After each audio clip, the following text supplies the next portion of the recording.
She says she can no longer be in crowds. Tonight we are hearing from a Macomb County woman who was at the Astroworld Music Festival in Houston. She is sharing her story as we're getting word now a 9-year-old boy has died from his injuries. Ezra Blount from Dallas was on his father's shoulders when he was trampled during that surge.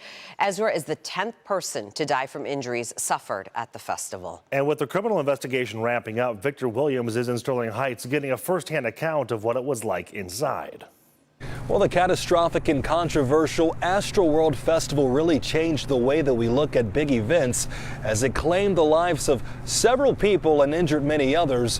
One woman that you're about to see here in the state of Michigan says things really took a turn for the worse when everyone tried to make their way towards the front of the stage.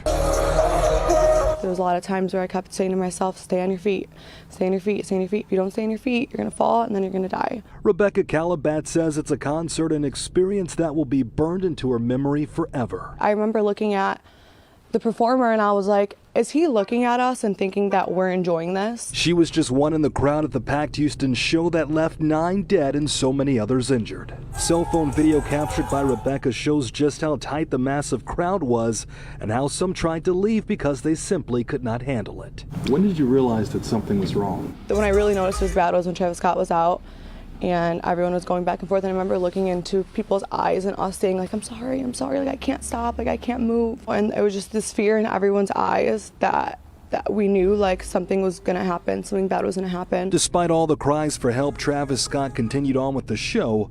The reason behind the chaos in the crowd is still unclear.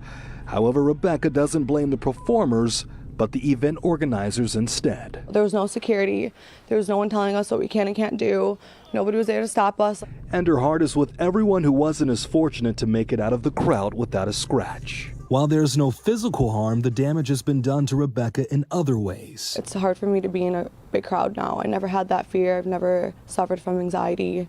I was out this weekend, and I was in a crowd of probably like 50 people, and I had a panic attack, which I've never had before. I've been thinking about those that have lost their lives and all the families, and it breaks my heart. And to make matters worse, Rebecca says she never actually found out that anyone had passed away until about the next day or so.